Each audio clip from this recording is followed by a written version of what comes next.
Apps কিভাবে download করবেন, কিভাবে নিজে নিজে অ্যাকাউন্ট খুলবেন তা নিয়ে আজকে আলোচনা করব।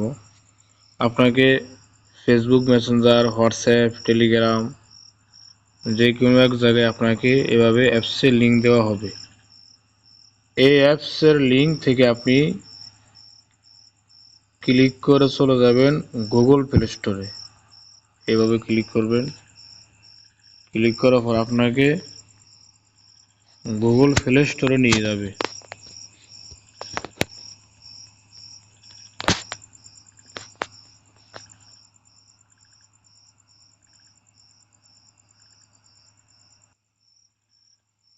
এই যে গুগল প্লে স্টোরে আপনার সামনে এরকম আসবে। আসার পর আপনি অ্যাপসের ব্যানার দেখতে পারবেন, কিছু সিনারি ব্যানারের জায়গা আছে অ্যাপসের ভিতরে এরকম আসবে। তো নিচে যে ডাউনলোড নাও 12 MB 22 MB এটার উপরে ক্লিক করবেন। ক্লিক করার পর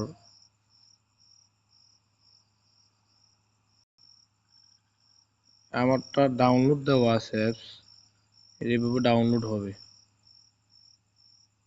এভাবে ডাউনলোড হওয়ার পর এই থ্রি ডটে ক্লিক করে ডাউনলোডে ক্লিক করবেন। এই ডাউনলোড হইতেছে। ডাউনলোড হওয়ার পর আমার ডাউনলোড দেওয়া আছে, তারপর আবারও দিতেছি আপনাদেরকে দেখানোর জন্য। এভাবে অ্যাপটা ইনস্টল করবেন।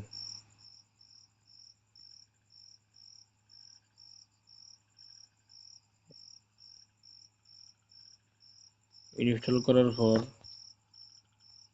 আমারটা ইনস্টল করা আছে। এই যে ইনস্টল করার পর আপনার সামনে এরকম আসবে।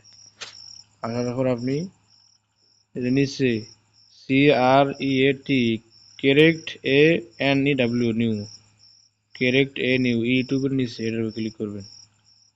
ক্লিক করার পর এখানে আপনি নাম দিয়ে খুলতে পারেন, তবে নাম ইংলিশে দেওয়া লাগবে। আর নাম্বার দিয়ে খুললে সবচেয়ে বেটার। নাম্বার দিয়ে খুলবো আমি।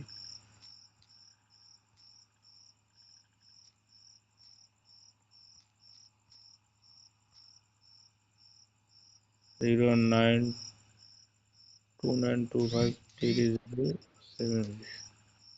এখানে জিমেল আইডি দিবেন। এখানে মোবাইল নাম্বার,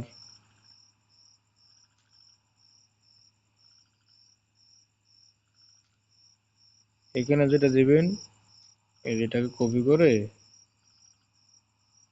করো। হ্যাঁ, 01929250 এইভাবে ধরে কপি করে নিচে দিয়ে দিবেন। এই জায়গায় নাম দিবেন, নাম আপনার কি নাম সেই নাম দিয়ে দিবেন। এই জায়গায় এনআইডি কার্ডের 17 ডিজিটের যে কোডটি আছে দিয়ে দিবেন। এবার জন্ম তারিখ, আপনার জন্ম তারিখ কত এই জায়গায় দিয়ে দিবেন। এরপর এখানে পাসওয়ার্ড, আপনি এখানে যে পাসওয়ার্ড দিবেন ওই পাসওয়ার্ড দিয়েই লগ ইন করতে হবে। পাসওয়ার্ড পিন ভিন্ন ভিন্ন, আপনি একই কোড পাসওয়ার্ড দিতে পারেন, পিনও দিতে পারেন, সমস্যা নেই। তো 6 সংখ্যা হইতে হবে কমপক্ষে। এরপর এখানে এই যে লেভেল, আপনি কোন লেভেল নেবেন ওই লেভেলের টাকা দিয়ে অ্যাকাউন্ট খুলতে হবে।